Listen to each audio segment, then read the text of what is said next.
Hello and welcome to Stories Across Borders. Here we discuss stories told across a wide range of mediums, books, games, movies, comics, you name it. The only rule is that we can only discuss things in terms of the story, animation, music, acting. All of that is out unless it directly relates to how the story is being told. I'm Daniel Radford, author, Ray of Sunshine, and also your host, and today I'm joined for our next cycle by my frequent co-conspirator John Kernan. I'm here to mess things up again. Good start to this particular cycle, for which we are also joined by an entire chorus of crickets. As for what that cycle is, the theme this time is positivity. Yes, really. Positivity is a powerful thing. I know it's hard to believe when you look back at our back catalogue, but we're really doing this. Hey, we love positivity. There's nothing out of pocket about this. Squints in everything I've ever written. But yeah, no, people don't often think of positivity as an element of storytelling, and it isn't always. And it's kind of easy to understand why. Stories thrive on conflict, and positivity doesn't generally tend towards producing that sweet, sweet character drama. Yeah, it's a very useful tool though, as both a motivator for characters and a story element in and of itself. And one of the reasons it keeps coming back is really, at the end of the day, at least as far as narrative purpose goes, I just kind of see positivity as kind of the same story element as hope, but just a level higher. Hope is something people need and have to hold on to keep going. And like positivity is less something people need and more something that like just strengthens people. I think it serves the same purpose as hope, but instead of being something you have to have and without it you have almost nothing, it's something that just makes it better. While also probably meaning you have hope. It's hard to be positive without hope. True. I hope that this room doesn't fall down, because it's now also gotten super windy on top of the crickets. The perfect environment for recording a podcast. But yeah, I bet the crickets summoned the damn wind. Honestly, the whole thing has been like a rain chant or something. But no, I think the difference, right, is that hope is something you possess, but positivity is an attitude. Because you can be positive without hope. Positive is like in attitude and in actions, whilst hope is something more innate and intrinsic. That's true. Although it could definitely, I think, be argued that most of the time if someone's being positive without hope, they're probably faking it. Probably, but I suppose that's the thing. Like positivity. Even fake positivity has a power of its own. Yeah, it's, fake it till you make it. Eventually you might just believe you're happy, which is not necessarily the healthiest way to do it. Not always. It does work though. I've seen that played with. I've seen it played with in some really interesting stories when like somebody, for instance, like who almost can. God, I can't. I wish I could remember the exact story, but there was an example I liked a long time ago of a character who practically considered themselves a sociopath because they wore a mask of positivity all the time while having these like depressing and or sometimes like narcissistic and pessimistic thoughts. And one day something like terrible happened, and as soon as it hit them and all they wanted to do was fix it and that positivity came back out, they realized at some point it had stopped being a mask. Yeah, I mean that's really cool. Yeah, like just embracing an attitude and like that, and until it becomes real, like that is a healthy way of doing it for sure. But At some point it became so natural. You know what I want to call that too, because I'm gonna like it as a story element. Insidious positivity. That's really good. I like that a lot. But yeah, I think we've already touched on something that is kind of the crux of what I really want to get into with this episode, right? And that positive is a surprisingly complex I said positive, I meant to say positivity, is a surprisingly complex and versatile tool in your storytelling. Like, Yeah. despite the fact that stories are very much built around conflict, it's perfectly possible to create interesting characters who are also positive. It's entirely possible to even have a positive atmosphere to a story that's built around trauma. It is not something to be discarded in favor of the grimdark. In fact, I would argue that positivity is essential to making the negative aspects and negative feelings in a story hit hard. I think that by having that contrast, it makes both the positive moments and the negative moments feel more impactful because it's not stagnant and stale, and it provides you with something to compare it against. Which we've talked about that a couple of times, I think, but it does come up often because Yeah. we talked about that in our very first cycle of episodes, even when we did disasters. Yeah, that contrast is a really important thing to good storytelling, which is also kind of one of the reasons I did compare it to Hope, because even though they are separate things, one thing in which they share is that light and shadow yin yang aspect of positivity and negativity, and that like without the other, without one, the other feels pointless. Like, how are you supposed to feel anything from one without the contrast? Yeah, like, not to imply that there are no grim dark stories out there, there definitely are, and I love me some dark, gritty stories. But by giving your character something good to cling to, you give them a reason to keep going and something to fight for, and by extension, justify the story. Yeah. You make sure that your audience can still connect with them in some way, because the only really serious the only really serious downside to real downer characters, and it's not one you can't write around. You can absolutely write around it. You just make it a little harder on yourself, is when like it's harder to link up with a character. And if you are linking up with a total downer character, that means either you have special circumstances, or you're gonna get sad. And people don't always want to be sad, but if you're a good enough writer, you can use that too. You can just pull someone into being sad. That's a powerful tool. Yeah, I think a very common thing you see is a story where you get centered around like two characters. It's often a very parental relationship where you get like the older, cynical, negative character who is contrasted by a younger, more positive character who eventually lifts them out of their slump.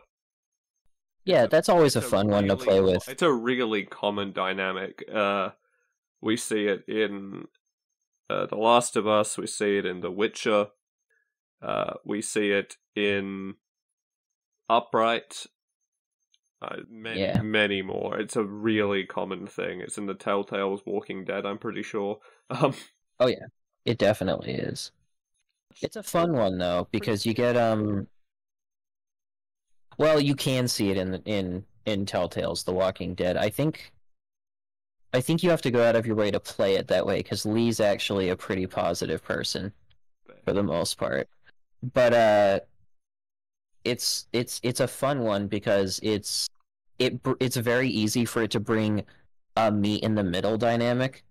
I think that's why the cynical characters are usually older, both because cynicism can be a thing that unfortunately comes with age, which cynicism is kind of like the much more ambiguous and not always helpful sibling to wisdom, because they come from the same places a lot of the time, but have completely different roles and uses. But what that leads to, as far as a story element, I would say, is it lets the characters meet in the middle, where it's not just the younger positive person teaching the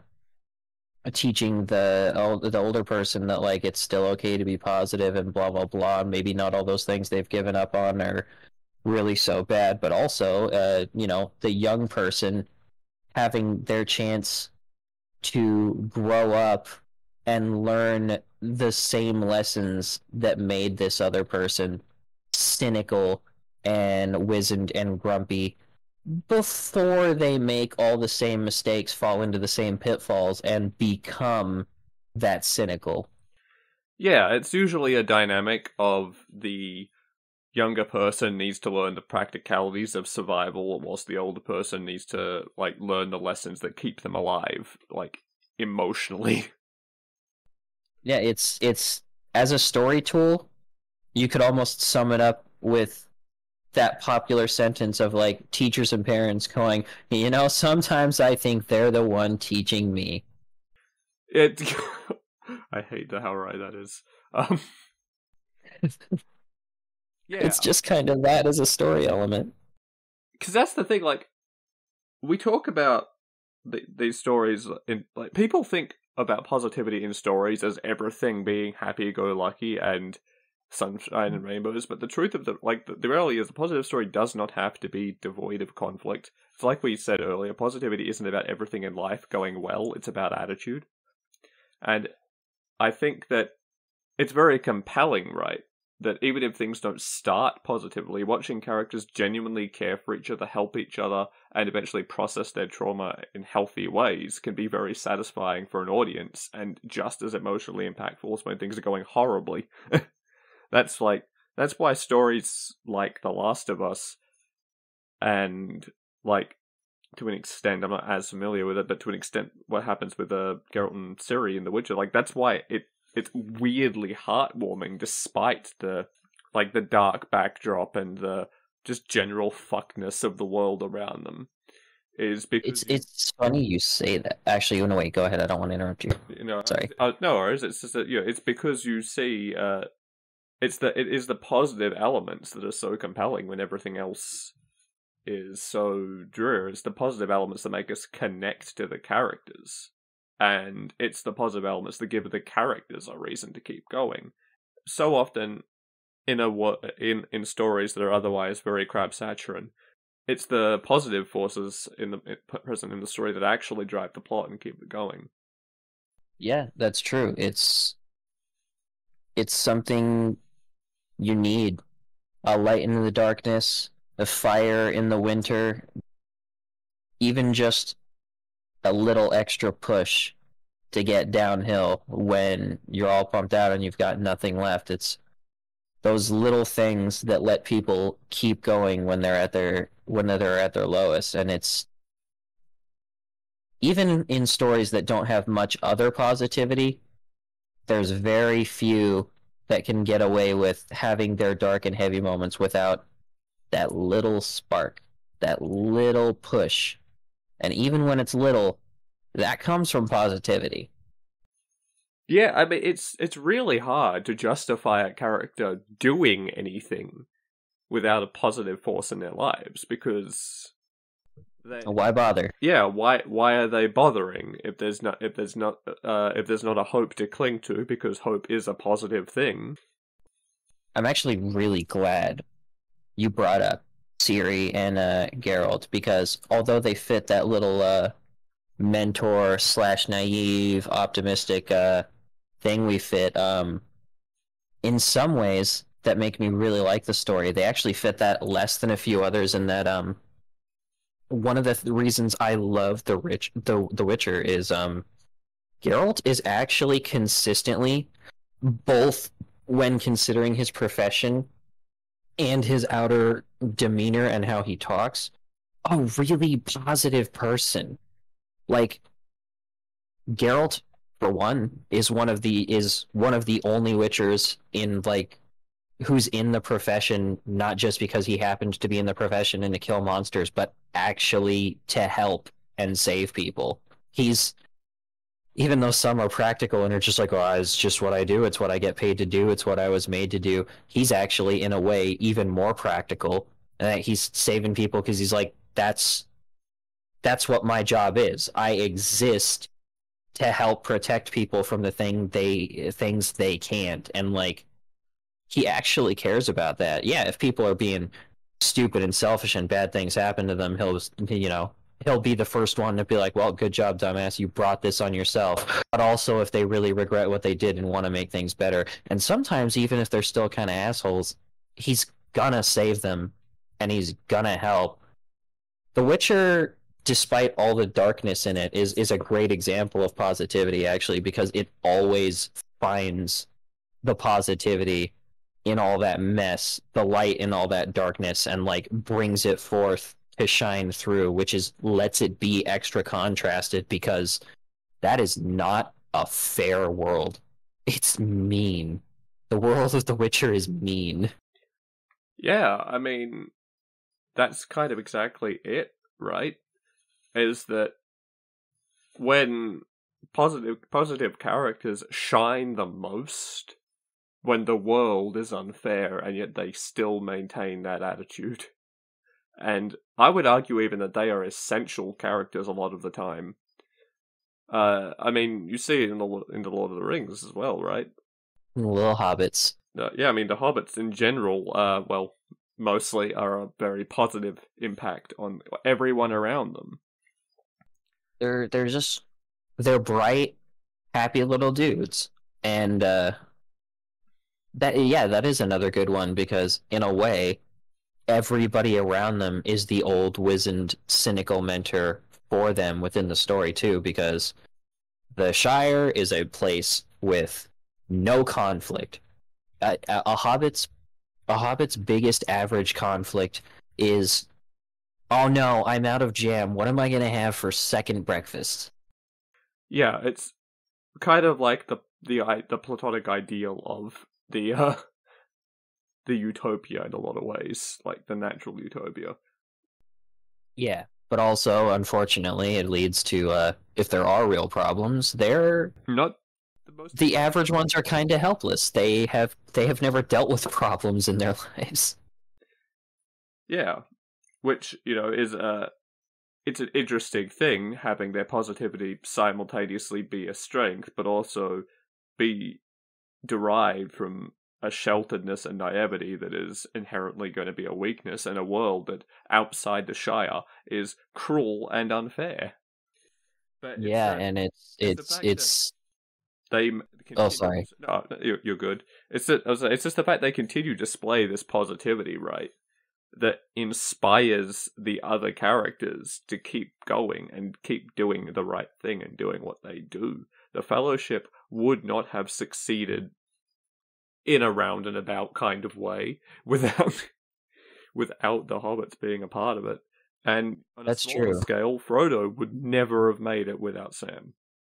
Yeah, no, not even a little bit. And I like that they all bring positivity in different ways to the thing around them because like you could argue Merry and Pippin are even brighter and more jovial than Sam and Frodo. Like I mean, they're just calling Frodo bright and chipper by he is at first, although he very quickly loses that, which is understandable. Although even at first you could call him dour by Hobbit standards, not by regular person standards, but Fair. but like no, Merry and Pippin, they're always laughing and having a good time. They make friends everywhere they go. They made friends with the fucking trees. Yeah, I mean, And for sure, like that is their greatest strength is that in the darkest of times they can shine a light in things and make you laugh. and you know, part of that is they know way better than most of the others what they're fighting for because their part of the world hasn't been ruined yet. They still know the beauty they're trying to come back to, whereas every single other group person in the Fellowship is a member of a race and a society, even a community that has faded from its greatness and only has for the most part the history books, or if they're lucky, the direct word of mouth of people a little older than them about how much better things were. Yeah, like people don't touch on it very much, I don't think, but the reality of, like, the world of Middle-earth is that they never really recovered from the first war with Sauron. No, it's literally a world that has, like, to a point, permanently fallen from grace. Middle Earth used to be, by all accounts, almost a heaven on Earth way back when, and it's kind of only gotten lesser over time. Not always explicitly worse, but lesser. Yeah, things changed, and the world became a more negative, cynical, dour place, and that's what makes that positivity such a strength for those characters, because it gives them the ability to keep going and to motivate others to keep going. And it's like you said, it is different flavors of positivity. Well, Merry and Pippin are like the comic relief kind of positivity, where they use humor as a defense mechanism and an armor against the world that they find themselves in, and that gives them the strength to keep going. Sam is more, yep, everything's shit, but we're gonna do it anyway. We're gonna get through this. We can do it. We're gonna make it better. I got a lady at home and an old gaffer, and I'm gonna make it back there, and I'm gonna cook up some potatoes. We've got bread, we've got potatoes, we can do this. Look, I found a rabbit. Yeah, he's not... Like, Sam's the only person who could be in the middle of a story like that and literally stop things to be like, okay, time to talk about food for 5 minutes. We're gonna cook a nice meal in the middle of nowhere. He keeps you grounded, is the kind of positivity Sam represents. It's almost a more healthy version, because he accepts that the situation they're in is very bad. Like, he is not pretending that everything is fine, but rather he represents the idea that everything will be fine. We will get through this, we will go home, we will embrace and enjoy the little things and stay grounded, and we'll get through this. Yeah, if Merry and Pippin are a more pure, innocent, but perhaps slightly less substantial positivity, then Sam is hope. He's the kind of positivity that chooses to embrace hope and go all in on it. Yeah. Merry and Pippin's positivity is the kind that is really important in the moment, but Sam's is the kind that you need for the long haul. And really you need both, because one isn't as effective in the moment. Like, you need those people who can shed that light on the darkest times. Just as much as you need the person who will lead you through the darkness in the long haul. Look at me being all poetic. Lord of the Rings just kind of exactly. Too, I think. I mean, Tolkien was a poet. Lord of the Rings is a very poetic story, and that's partially intentional. He's a person who is very dedicated to not just putting emotions into his writing, but putting his emotions into his writing. Yeah, and I mean, again, a lot of people forget, he was a war veteran. He was in the trenches of World War I. Frodo didn't lose one of those fingers for nothing. That was the same finger Tolkien lost in the war. He wrote that shit with 9 fingers by hand. And he complains about it. Like, people forget that. Like, he wrote this out of one of the, like, coming out of, like, one of the worst experiences anyone on Earth has ever had. And he writes with that positivity because he knows it. Because when he was in that situation himself, something positive had to keep him going, and that it was that notion of what he was fighting for. Yeah, he has literally and figuratively been in the trenches. Exactly. And it's always, it's like we said, it's always important for stories to have that. The contrast is what works both ways. The reason we call it contrast is because it's not just how much brighter the light shines, but how much murkier the darkness is for having that light that it's creeping towards and trying to swallow up and already has in so many other places. For sure. Nothing hurts an audience more than watching the happy character crumble. Yeah. And even though, like we said, he was never as, to go back to Lord of the Rings for just a second before we get away from it because we can't linger on it too long. Frodo is a great example of that. Despite being less happy than the other hobbits to begin with, he's still way happier than at first than just about anybody who's not a hobbit. And by being the one to carry the ring, he's one of the great examples of this way because we get to see him. Everything, not only does everything keep getting worse around him and keep getting harder and harder, and he has to deal with a heavier weight and sense of responsibility than anybody else in the cast because he has the MacGuffin. He has the thing that literally everybody wants and dictates whether they have a chance to win or not. Funny side. It's also the ring isn't a MacGuffin. Well, that's true. It doesn't actually fit the definition of a MacGuffin. It is essential. It being exactly what it is too essential to the plot. But anyway, carry on. It is funny though when you consider the fact that despite not being a MacGuffin, it's one of the things that inspired. Well, it's one of the things that inspired the term. But yeah, it's not only does he have all that stuff going on around and because of the ring itself is bringing down his mood and trying to make him more depressed and hopeless also with its direct evil influence the whole time.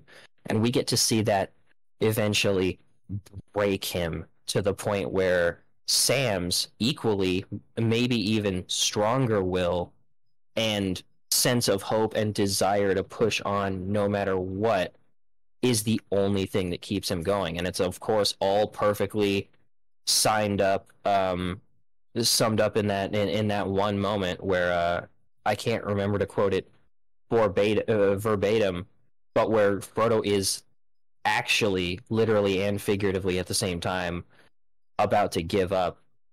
And Frodo says, Sam says, you might not be able to walk, but I can still carry you. And picks his ass up and goes. I can't carry the ring, but I can carry you. That's right. Yeah, exactly. But and yeah, it's God, I think that might actually be one of the best lines in like a written thing I've ever heard, because not only does it mean so much in the context of that story and in the moment, but that is like the most friend thing I've ever, like the most supportive friend thing I've ever heard, because that's a purpose that your closest friends serve in a lot of your lowest moments in life, because it's true. They can't carry your burdens for you. They can't solve all your problems for you, but they can lift you up and carry you to the other side where you can do it yourself. So, like, when you hear the line, like, objectively, it sounds a little dorky, but in context, it means so much, and, like, metaphorically, it means so much. So you don't care, because, yeah, it's powerful and potent and means a lot. And I think that's why we bring those characters up so often, right? Is that they are the perfect representations of this contrast. Both of the negative character and the positive character, the negative experiences, the positive experiences, all that. But also, they, like, because they show simultaneously how important that positive character is, that positive force is to keep the plot and characters going, to keep things moving, to provide that forward momentum, but also of the impact on the audience of watching a positive character crumble and fall over time, because we see that with Frodo. I'll say it before I'll say it again. I have a lot of trouble getting through Tolkien's writing. It reads like a textbook to me, but I will never question the actual skill of the story present in the story he constructed. Oh yeah. It's really nice, and it's funny that you mentioned the tone. I do always enjoy thinking about Tolkien. It's two of my favorite stories to look back on is always Lord of the Rings and the Chronicles of Narnia, which always has me thinking about Lewis and Tolkien and their slightly competitive friendship with that very old man air of sitting there having hours-long philosophical discussions, but also complaining about each other's work and writing style just a little bit every time. That is true. Like, I feel like Tolkien was definitely a lot more willing to really acknowledge the darkness in his world. It's definitely present in Narnia, but it doesn't really hit the same, does it? No, it doesn't. Narnia is. I'm almost disappointed I didn't think about it when we were bringing up positive stuff, because looking back on it, Narnia is actually a great example of positivity, because it still has all that cynicism and all those bad things, but like throughout most of the Chronicles of Narnia stories, the positivity is actually the dominant uh attitude of the story. Like the world is mostly positive, the people are mostly positive, the tone, the narrator themselves are mostly positive. Yeah, like even in the face of their darkest and often existentially terrifying moments, the characters never really lose that force of positivity and hope.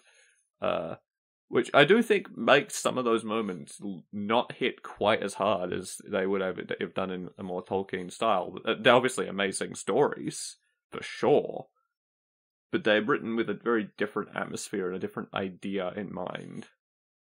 Yeah, there's a lot of similarities, but they contrast each other really well.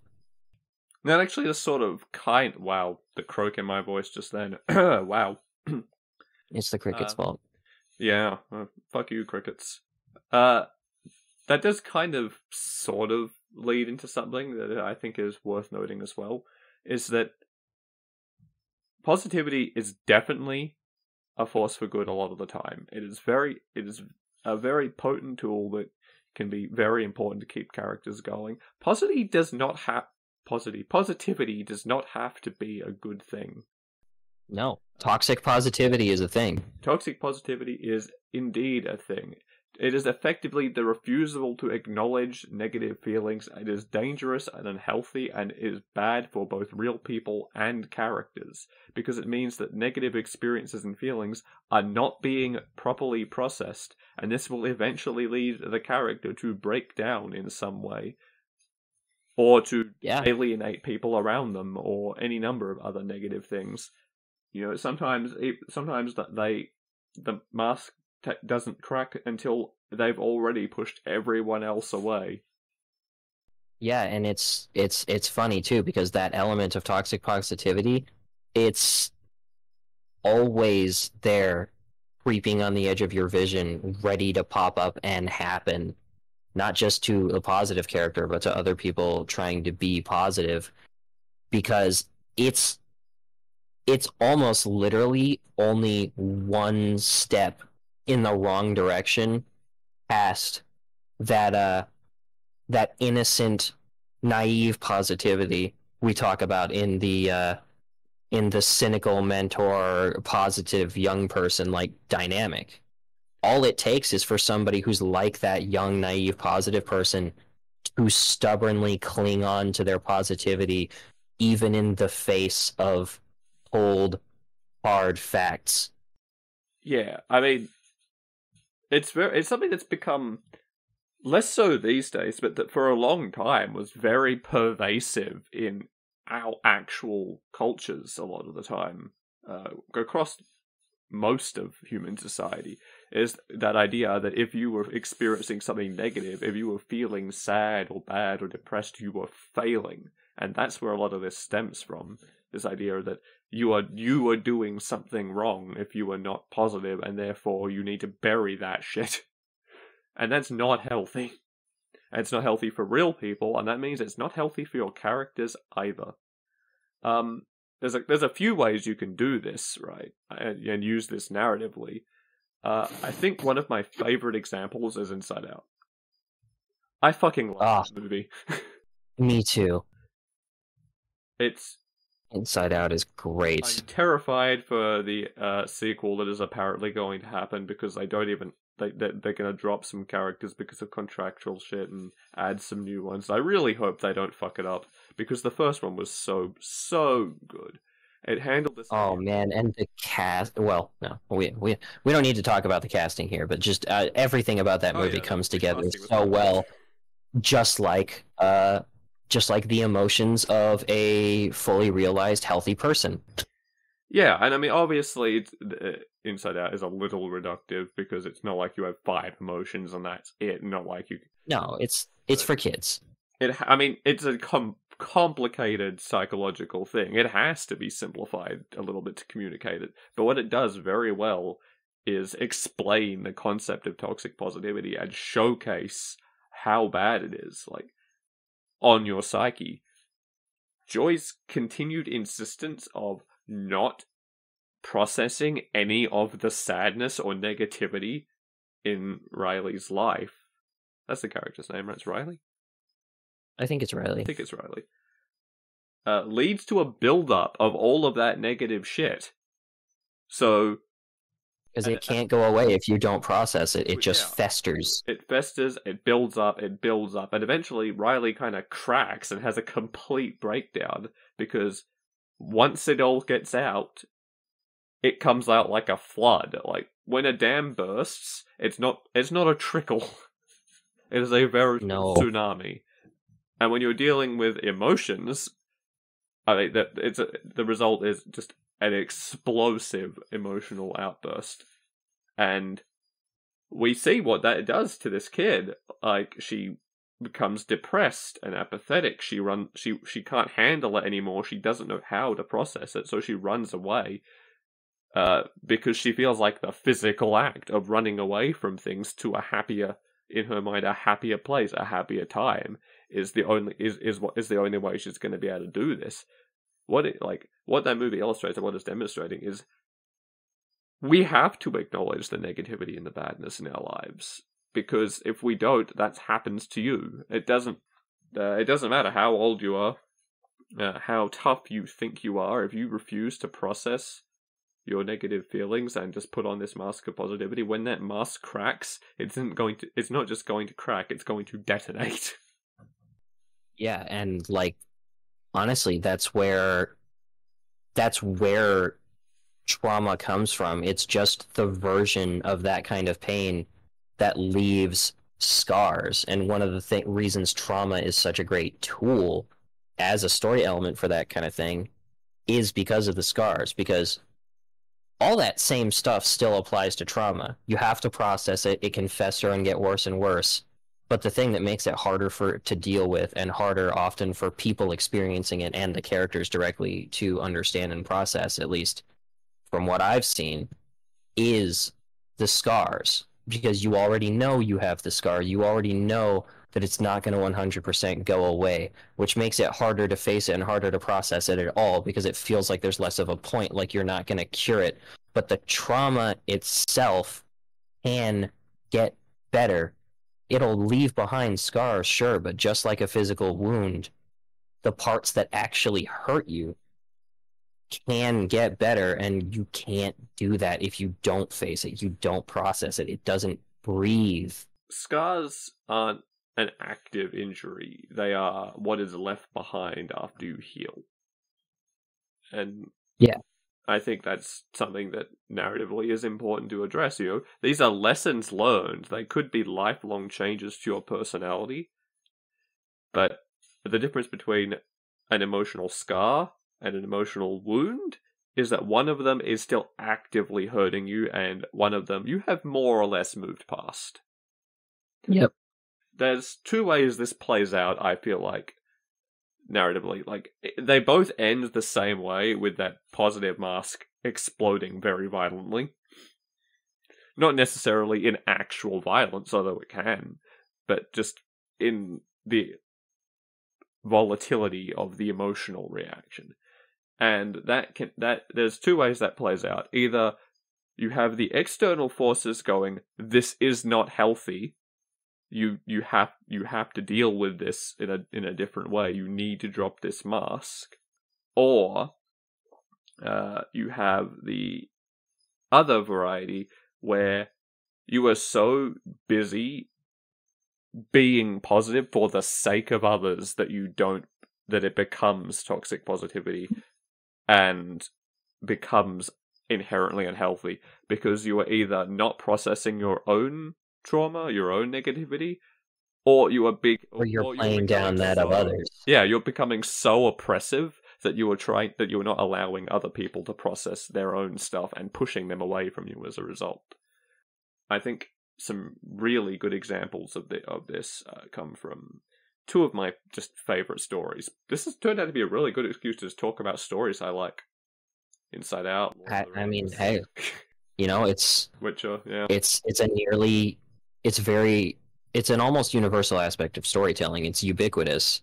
Sure. So I won't touch too much on one of them because we're going to be doing Spaceboy for one of our actual episodes, but it does a really good job in later stages of exploring how being positive for everyone else's sake is not healthy for you as an individual. I think it's really good. And it's not always healthy for the other people either. No, definitely not.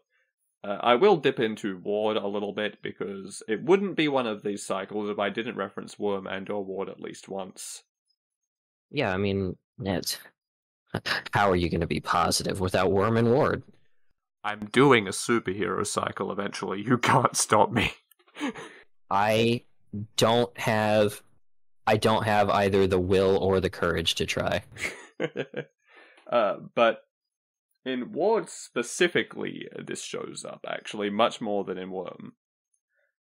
Because I've talked about her a little bit before because she's one of my favorite characters. There's a character called Kenzie who is a child with a superpower that makes her really good at building effectively surveillance equipment, and this colors her whole personality and things like that. Which leads to a lot of paranoia from the people around her. And things like that, which has not had a good impact on her. She's had a really rough home life, which has not had a good impact on her. And she has learnt the very wrong lesson that when she's smiling and positive and outgoing and bubbly, everyone around her is more likely to treat her well and everything feels more okay. Which leads to this really twisted situation where the happier this character looks, the sadder she is. And watching her as a character have to learn to actually deal with her negative emotions and properly process it before she snaps and does something bad with her very dangerous power is heart-wrenching and very entertaining. It's also very interesting though, watching the people around her, the older characters in her life, learn to deal with this and understand this and help her through it. It's really good character work and it's really interesting. And I think it is a very good examination of this of how dangerous toxic positivity is. Yeah, it's always a fun one. That actually is another one that's similar to The Witcher. Ciri is also a cataclysm level time bomb waiting to happen if she's not taken care of properly, which is why she actually needs a more cynical, realistic mentor like Geralt, because no amount of positivity or happiness is going to help her control her abilities. She needs both. Just like people do. We need both. Yeah, see, that's one of the things that makes Kenzie interesting to me, right? Is that this is in a world where there are people who can punch through mountains, shoot lasers from their eyes, create plagues that could end the world with just a simple touch to one thing. There is literal world-ending threats all over the place in the world of Worm and Ward, but Kenzie terrifies people more than a lot of these things, because the power she has isn't a cataclysmic world-ending power. It's a I will ruin your life personally kind of power. It's not I will kill you or I will end you or whatever. It is I have the ability to out all of your secrets and tear your life apart. So that terrifies people of her, including her parents, who straight up have tried to kill her because that's how much she scares them. Damn parents. And the really fucked up thing is that through a lot of the story, she still lives with those parents and is actively using the threat of her power to keep them in line and keep up this false masquerade of the happy, positive family. It's like if that isn't the embodiment of toxic positivity, I don't know what is. She's basically saying because we're living out this fake life, everything's fine. She's refusing to acknowledge any of that bad stuff, and it's horrifying. Yeah, when you combine that with how much of a threat she is on a personal level to people, actually terrifying. Yeah, she inevitably drives everyone away because she's so broken and so desperate to be genuinely loved and liked that she keeps up this mask of toxic positivity, and she almost inevitably will do something with her power in the interest of keeping people attached to her because she's attached herself to them, that she presents a threat. So people inevitably distance themselves from this kid. And she's 11, I'm pretty sure. Yeah, she's like 11 in the story. Turns 12, I think, at some point, maybe. So she's also at a very volatile time in her life in general. It is a recipe for disaster, and she is constantly on the precipice. And it's because she is not properly processing her traumas. It's because of that toxic positivity. It's very well written and very engaging, and truly one of the most heart-wrenching things to read. Yeah, and I mean, that's where the feel-goods come from. You got to be invested first, and it's. Yeah, I'm looking forward to when we get and talk about these different stories, because one of the great things about positivity as a story element, and also in life, but mainly relevant as a story element here, of course, is how flexible it is. It can come from so many different places, twist in so many different directions from where it starts, and have so many different effects on so many different situations and people. It's a great writing tool. There's so much you can do with it. The sky's the limit. For sure. It's people always talk about how much their story hurts the audience, or how grim or dark or negative it is, like it's a badge of honor these days, right? I mean, I talk about it. Like, I write very dark stories. You can read them on my site, or by buying my book, haha. But the truth of the matter is, a negative, that spark of positivity is always going to make those stories hit harder. Like, that contrast is so important, and that's one of the things that I love about stories like Ward and like Spaceboy and like The Last of Us, is that they are constantly reminding us why these characters matter, why the things that are happening matter through the positivity, and therefore making the negative elements and the stresses of the conflict more impactful. But also, I like that they don't pretend that positivity is a cure, a fix-all for everything. It's a method of processing things, of helping you get through things, perhaps. But it is always an ongoing fight, an ongoing process. It's not like you can be like, okay, I've been positive, if I stop now, things are going to be okay. No, like, by the end of Ward, Kenzie's problems aren't completely over just because she's learned to be positive and learned healthier coping mechanisms. No, she's got to keep doing real positivity forever, and that's the way it is in reality too. Yeah. No, I mean, real positivity is it's got to keep going. It doesn't. Well, I mean, it only comes from you. It never.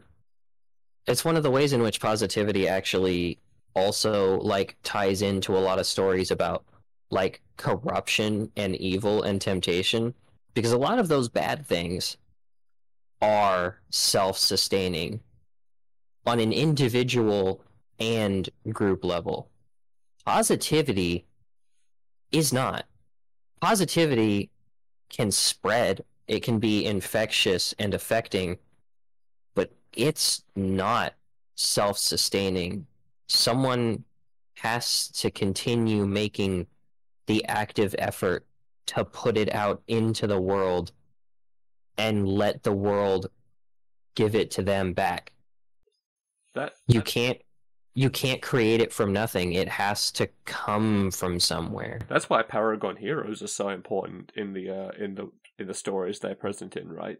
Is because they are that force of positivity that is constantly pushing to make people and the world better and serving as like a beacon for what people are aspiring to. If you like the DC universe, for example, would be a very different place without Superman in it. Yeah, and the part of why those characters are so important narratively too is they are the only characters capable of being the literal marriage between both the positive and the practical. They're both they sometimes still have a little bit of one or the other, but for the most part, they are both of those character traits combined, and they are missing the negative sides of each, which is what allows them to be such a powerful effect on those around them. They're all the positivity and all the practicality without the naivete or the cynicism. I was like, actually, when you called it practical, you made me realize one of the best examples of this, which we have actually talked about in depth before, is from Everything Everywhere All at Once. Yeah. I can't remember his name, though. The husband character. Waymond, right. Thank you. Luckily, I was just recently watching another video essay that talked about Everything Everywhere All at Once, so I was ready. Fair. He's the perfect example, and he outright explains his philosophy that his choice to remain positive, the active choice to keep up a positive attitude and do positive things, isn't because he's unaware of the negative things in the world. It's how he actively fights back against that force. He is it is making a choice and an effort. But he's not it's not because he's not acknowledging the negative, it's because it is in acknowledgement of the negative. So it is a healthy choice that is good for him and everyone around him. It's so easy for anybody looking at him, even his own wife, to think he's just being naive and maybe even stupid. But it's the opposite. It's the most practical kind of positivity there is. He is being incredibly smart, actually, in a situation where many other people couldn't. He's able to cling on to positivity with practicality instead of practicality being a strike against it. And like, that's something a lot of people can't see, because to a point, a certain amount of positivity is practical. Hell, I would even almost say positivity on its own is practical. It just always brings some things with it that can be less practical. And when you're in a bad situation, you need that. And what makes Waymond so strong is positivity is rarely something people can boil down to a choice. For most people, it's either there or it's not. And if it's not, they need an outside source to come and bring it to them before they can even see it as an option. Whereas even in a bad, hopeless situation where nobody around him is offering that positivity and no outside source is bringing it into his life, Waymond looked at it and everything around him and made the decision to create and be that positivity, both for his own sake and his family's. Exactly. Nailed it. And that saved the world. Quite literally, in the terms of that story, yeah, it saved multiple worlds, all of them, in fact. Yeah, that's a potent message. That is such a good movie.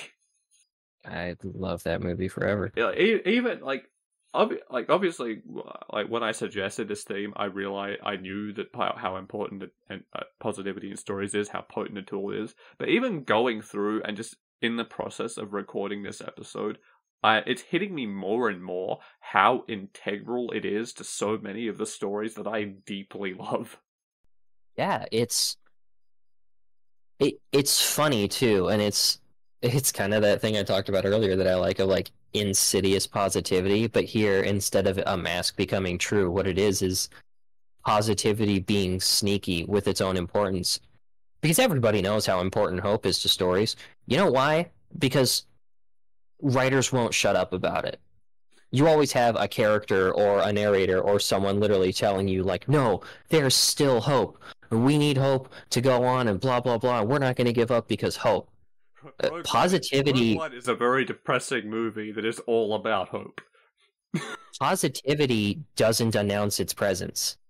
It's there. Yeah, it's just kind of there. It's everywhere. And, like, when you start looking for it, it's everywhere. It's everything everywhere. No, but, and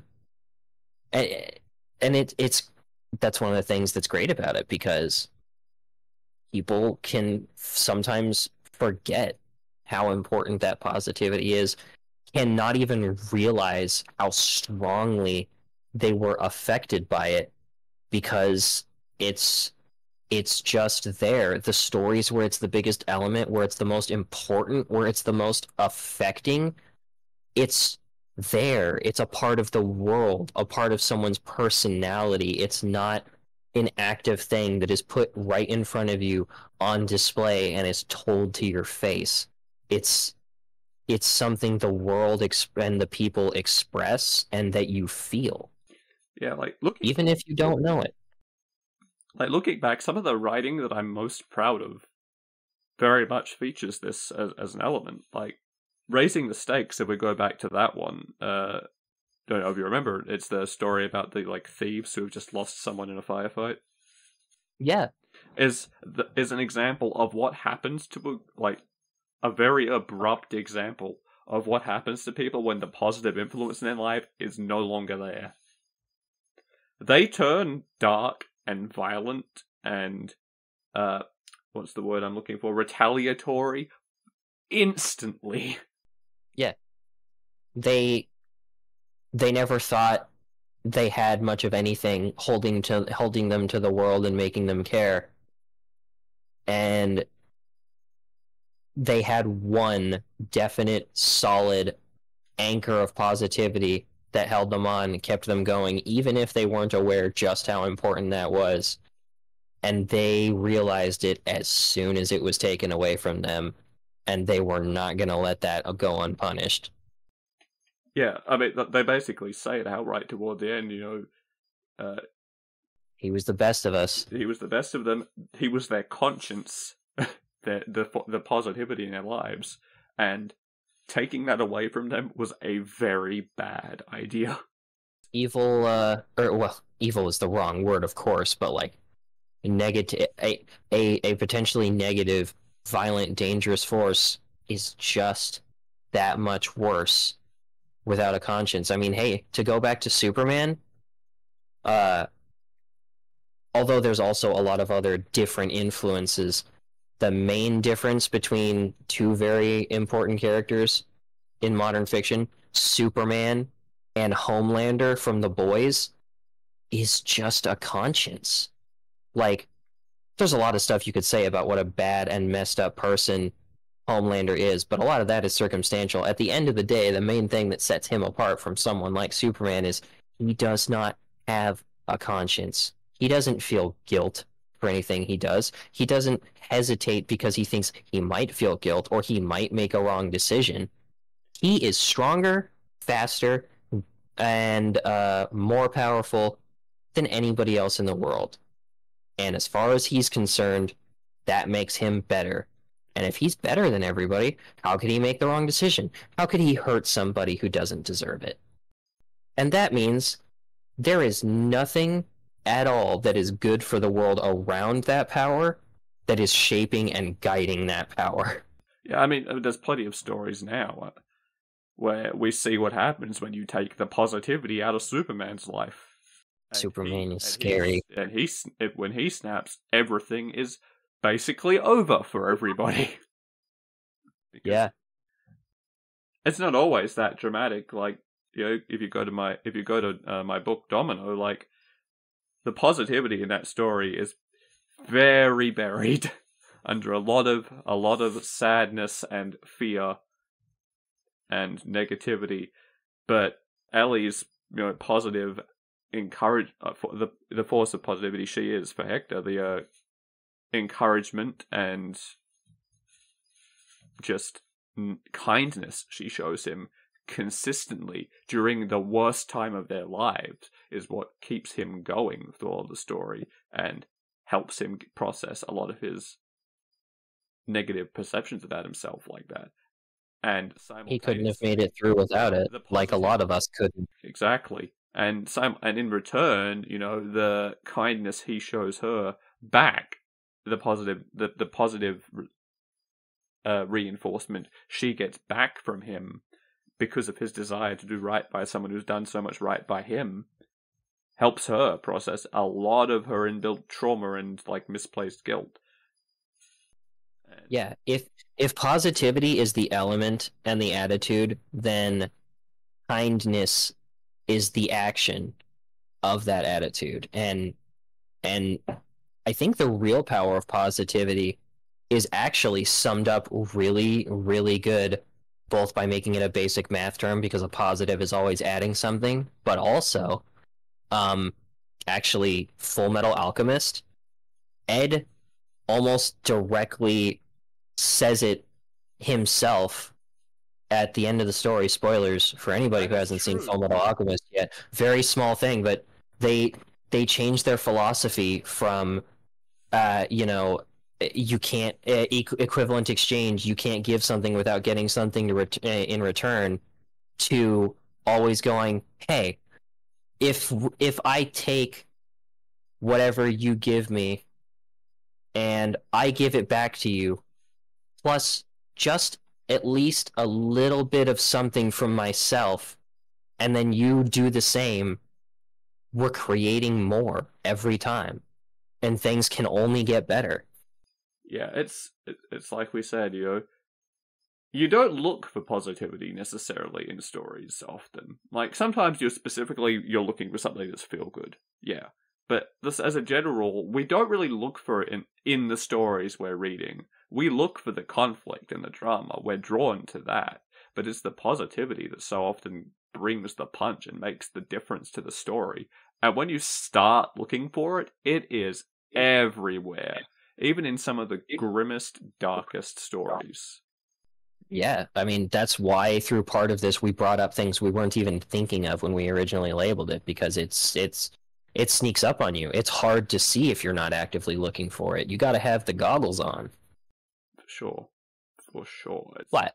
It's just, I'm genuinely surprised how, like, I was a little worried that, given my own proclivities in the media I gravitate towards and things like that I was concerned that we were not going to be able to get much of an episode out of this. But now that I'm looking at it, we've come up to pretty much our time limit, and could probably keep going if we really wanted to.